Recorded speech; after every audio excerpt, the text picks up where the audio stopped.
السلام علیکم میری پیاری بہنوں اور یوٹیوب فیملی، کیسے ہیں آپ سب؟ اللہ تعالیٰ سے دعا ہے کہ میرے تمام دیکھنے اور سننے والوں پر اللہ کا خاص کرم ہو۔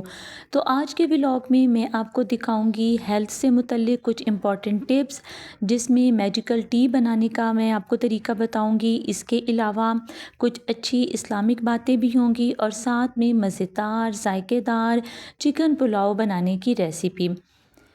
تو آپ میرے چینل کو سبسکرائب کریں اور اگر آپ کو یہ ویڈیو پسند آتی ہے تو لائک ضرور کریں۔ تو ہمیشہ خوش رہیں، مسکراتے رہیں اور زندگی کی خوبصورتیوں کو انجوائے کرتے رہیں۔ تو جناب، یہ سب سے پہلے میں آپ کو دکھانے جا رہی ہوں کہ یہ اس کو کہتے ہیں نیاز بو یا ریحان کا پودا بھی کہا جاتا ہے۔ مجھے ایک چائے کی جگہ میں نے آج کل شروع کی ہوئی ہے، صبح کے وقت میں بناتی ہوں ایک میجیکل ٹی۔ اس میں ادرک کا استعمال ہوتا ہے، اوریگینو لیوز، ہلدی اور کالی مرچ۔ تو اوریگینو لیوز کے بارے میں نے بہت زیادہ اسٹڈی کیا، تو اکثر گوگل پر اس کی جگہ پر جو ہے وہ اس کی ٹرانسلیشن میں ریحان یا نیاز بو کے پودے کا نام آتا ہے کہ یہ اس کا آلٹرنیٹ ہے۔ تو مجھے یہ بات اچھی لگی کہ یہ بالکل فریش بھی ہوتا ہے، ہو سکتا ہے ابھی اوریگینو کا ہی دوسرا نام ہو، یہ تو میری ریسرچ ہے، لیکن چلیں اگر وہ نہیں بھی ہے تو کم از کم اس کا آلٹرنیٹ ضرور ہے۔ تو یہ میں نے بالکل فریش جو ہے یہ ریحان کے پتے اپنی ایک دوست سے کہہ کر منگوائے تھے، ان کے گھر میں یہ پودا لگا ہوا تھا۔ اس کو میں نے الگ کر لیا، چھانٹ لیا، بالکل یہ صاف ستھرا تھا، اس پہ کوئی مٹی وغیرہ نہیں تھی ویسے۔ تو ساتھ میں نے اس کے پتے الگ کر لیے تاکہ ضرورت کے وقت اس کو اچھے طریقے سے استعمال کیا جا سکے، کیونکہ جب ضرورت پڑتی ہے اس وقت فریج سے کوئی چیز نکالیں کھینچیں تو وہ پھر بڑی کام کا مزہ ہی خراب ہو جاتا ہے۔ تو میں نے ان اوریگینو لیوز کو جو ہے وہ اس کے پتے الگ کرنا شروع کر دیے، ساتھ میں اس کو ایک ایئر ٹائٹ کنٹینر میں رکھتی جا رہی تھی۔ انیشیلی میں اس کو ایئر ٹائٹ کنٹینر میں رکھ کے فریج میں رکھ دوں گی، لیکن میرا خیال ہے کس طرح یہ خراب ہو جاتے ہیں، تو بعد میں پھر میں کوشش کروں گی کہ اس کو دھوپ میں اچھے طریقے سے خشک کر لوں۔ خشک کرنے کا یہ فائدہ ہوتا ہے کہ آپ اس کو بعد میں چٹنی میں بھی استعمال کر سکتے ہیں، کھانوں کے اوپر بھی، اور اس کا ذائقہ بھی خراب نہیں ہوتا۔ تو اس کے علاوہ دن بھر میں جب بھی آپ کو وقت ملے، اگر صبح کے وقت ممکن نہیں، کسی بھی وقت قرآن پاک کی تلاوت کو اپنے معمول کا حصہ بنائیں۔ آج دن کے کھانے میں نے بنانا تھا چکن پلاؤ، اس کے لیے میں نے انگریڈینٹس الگ کر لیے ہیں۔ میں آج ایک سمپل اپنے دیسی طریقے کا چکن پلاؤ بنانے جا رہی ہوں، جس میں ہمیشہ میں پہلے یخنی بنا لیتی ہوں، کیونکہ عام روٹین میں گھر میں بریانی بنتی ہے، بچے وہ شوق سے کھاتے ہیں، تو میں نے کہا ہے کہ یخنی کے طریقے سے چکن پلاؤ بناتے ہیں، تو دیکھتے ہیں ذرا لائٹ ہوتا ہے یہ نا۔ تو میں نے اس میں سب سے پہلے سونف ڈال لی، اور سونف اچھے خاصے ڈالتی ہوں میں، تقریباً 2 چمچ بھر کے۔ ساتھ میں یہ کچھ گرم مسالے کی چیزیں تھیں، جس میں لونگ، کالی مرچ اور یہ الائچی، ادرک اور لہسن، یہ بھی اس طرح سے کاٹ کے نا، اور یہ میں نے یخنی بنانے کے لیے چکن کے اندر ہی ایڈ کر دی، اور تقریباً 4 سے 5 گلاس پانی کے ڈال کے اس کو چولہے کے اوپر رکھ دیا۔ تو اب جناب یخنی تیار ہو رہی ہے، جتنی دیر میں یخنی تیار ہوتی ہے تو ہم کیا کرتے ہیں کہ رائس کا الگ سے مسالہ بنا لیتے ہیں۔ یہ ہے زیرہ اور ساتھ میں لہسن ہے، لہسن اور ادرک کو کوٹ بھی لینا ہے آپ نے الگ سے۔ پیاز براؤن کرنے کے بعد آپ نے اس میں لہسن ادرک ڈال دینا ہے، اور اس کے بعد زیرہ ڈال دینا ہے۔ زیرہ کا بہت تیکھا سا ذائقہ ہوتا ہے، اس لیے اگر یہ آئل میں ہی ڈال دیا جائے نا تو تب اس کا اصل اوریجنل ٹیسٹ آتا ہے۔ جب یہ اچھی طرح سے ہو جائے گا تو پھر اس کے بعد میں نے اس میں ڈال دیا ہے ٹماٹر، ہری مرچ، اور اس کے بعد جو یخنی ہوگی نا، اس یخنی میں سے چکن کے جو پیس ہوں گے، کیونکہ وہ تقریباً گل چکے ہوتے ہیں، وہ میں نے الگ کر لیے ہیں۔ اس کو الگ کرنے کے بعد وہ اس چاولوں کے مسالے میں ڈال دوں گی، اور باقی کا جو ہوگا نا اس کو تقریباً میں آہستہ آنچ پہ ہی رکھتی ہوں، تاکہ جو لہسن اور ادرک وغیرہ کا ٹیسٹ ہے نا اور باقی مسالوں کا وہ اچھے طریقے سے یخنی میں شامل ہو جائے۔ تو جتنی دیر میں یہ چکن بھونا جاتا ہے تو باقی پانی کو بھی بوائل ہونے ہی دیتے ہیں۔ چکن کو اچھے طریقے سے بھون لینا ہے، کیونکہ ویسے تو یہ گلا ہوا بھی ہوتا ہے، لیکن اس کو بھوننے سے نا اس کی جو ایک اسمیل سی ہوتی ہے نا وہ ختم ہو جاتی ہے، اور ٹیسٹ بھی بہت اچھا آتا ہے۔ میں چکن پلاؤ میں ادرک ہلدی تھوڑی سی زیادہ ڈالتی ہوں، کیونکہ ہلدی کا کلر جو ہوتا ہے نا اس کی وجہ سے رائس کا کلر زیادہ خوبصورت لگتا ہے۔ تقریباً میں نے ½ ٹی اسپون جو ہے وہ ادرک اس میں ہلدی کا ڈال دیا ہے۔ اگین مسالے کو اچھی طرح چکن میں بھون لیا ہے، اس کے بعد جو یخنی تھی اس کو چھان لینا ہے، اور بالکل سادہ جو پانی والی یخنی رہ جائے گی نا، اس میں سے سونف اور ہر چیز جو ہے وہ الگ ہو جائے گی، اور صرف وہ یخنی جو ہوگی وہ آپ نے اس میں ڈالنا ہے۔ اور پھر آپ نے جو چاول ہوں گے، یہ میں نے تو 3 گلاس چاول لیے تھے، یہ چاول جو ہیں اس کو دھو کے اور پھر وہ اس میں شامل کر دینے ہیں، اور جب یہ گل جائیں گے تھوڑی دیر کے بعد اس کو دم لگا دینا ہے، اور یہ مزیدار چکن پلاؤ جو ہے وہ ریڈی ہو گیا ہے۔ بہت زبردست اور آسان طریقہ ہے اور بہت ہی ڈیلیشیس بنتا ہے۔ ساتھ میں آپ رائتہ بھی بنا لیں، سلاد بنا لیں اور اس کو اپنے کھانے میں شامل کریں، بہت زبردست بنے گا۔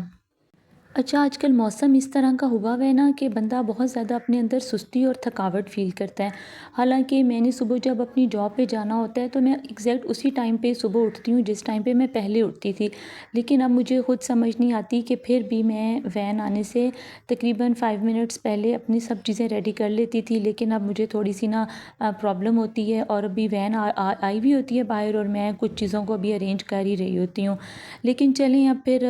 کیا کر سکتے ہیں۔ اور ساتھ میں نا آج اسکول میں نا بچوں نے بہت اچھا ٹیچرس ڈے سیلیبریٹ کیا ہوا تھا، مجھے بھی بہت خوشی ہوئی۔ بچے بہت پیار کرتے ہیں اپنی ٹیچر سے، اور میں بالکل یہ ایکسپیکٹ نہیں کر رہی تھی، لیکن انہوں نے اپنے ہی پیسے جمع کر کے کلاس کی اتنی اچھی ڈیکوریشن کی ہوئی تھی، اور ساتھ میں وہ ٹیچر کے لیے گفٹ بھی لائے تھے، تو بہت بہت شکریہ۔ میں نے اپنی چھوٹی بیٹی کا ڈریس اسٹچ ہونے کے لیے دیا ہوا تھا، اور یہ آج اسٹچ ہو کے آ گیا، تو آج کے دن کے لیے بڑے ہی اچھے سرپرائزز مل گیا، ٹیچر ڈے بھی اور ساتھ میں ڈریس بھی اسٹچ ہو کے آ گیا۔ میں آپ کو سچ بتاؤں نا تو مجھے اپنے ڈریسز سے زیادہ بچوں کے ڈریسز کی خوشی ہوتی ہے، کیونکہ وہ ایک جو خوشی بچوں کے چہرے پہ آتی ہے نا، تو اس کا بس میں آپ کو بتا نہیں سکتی۔ ساتھ میں تھوڑی سی شاپنگ کا بھی ذکر کر لیتے ہیں۔ کل میں شاپ پہ گئی تھی، مجھے نا واش روم کے یہ واش روم کے میٹس لینے تھے واش روم کے باہر رکھنے کے لیے، اور میں بہت دنوں سے تلاش میں تھی، لیکن مجھے نیئر بائی کہیں سے یہ مل نہیں رہے تھے، تو پھر مجھے کل ایک شاپ پہ مل گیا، یہ 450 کا ایک میٹ تھا، تو میں نے 2 واش رومز کے لیے 2 میٹ لے لیے، اور مزے کی بات یہ کہ ان کے کلرز مجھے بہت زیادہ پسند آئے۔ تو بس مہینے کا جب سٹارٹ ہوتا ہے نا تو پھر چھوٹی موٹی شاپنگ ہوتی تو پہلے سے ہی وہ مائنڈ میں ہے، لیکن یہ ہے کہ جب وہ مہینے کا سٹارٹ ہوتا ہے، پے بھی ہاتھ میں آئی ہوتی ہے، تو جیسے کوئی چیز نظر آئے نا تو وہ اسی ٹائم ہی لے لینی چاہیے۔ تو ساتھ میں ہی میں اپنی پیاری بہنوں سے یہ کہوں گی کہ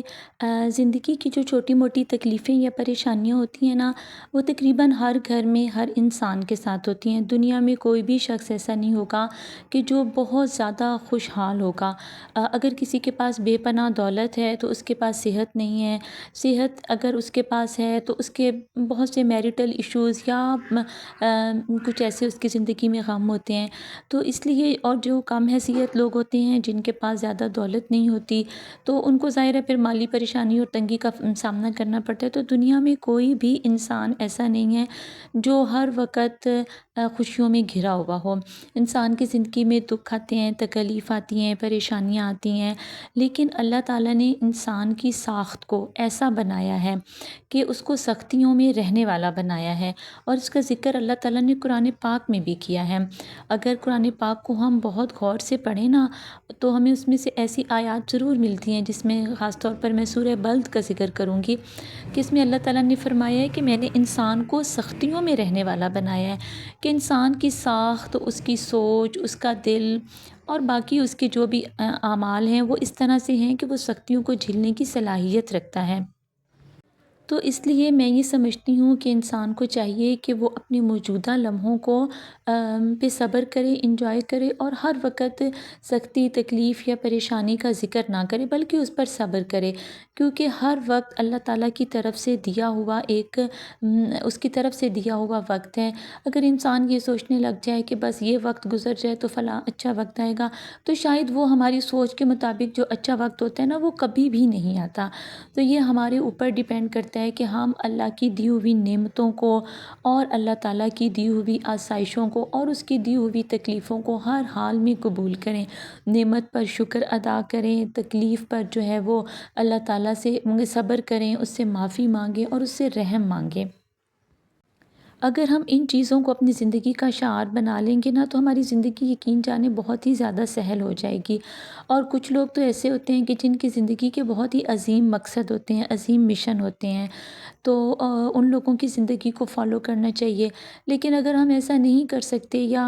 ہماری اتنی ایبیلٹی نہیں ہے، یا ہم نے اتنا زیادہ اسٹڈی نہیں کیا ہوا، تو ہمیں پھر بھی ہر حال میں اللہ تعالیٰ کا شکر ادا کرنا چاہیے۔ ہمیں اپنے ارد گرد دیکھنا چاہیے، بہت سے لوگ ایسے ہوتے ہیں کہ جو خاموش رہ کر بھی ایک تبلیغ کر رہے ہوتے ہیں، یعنی وہ خاموش ہوتے ہیں لیکن اپنے کردار سے وہ لوگوں کو نصیحت کر رہے ہوتے ہیں۔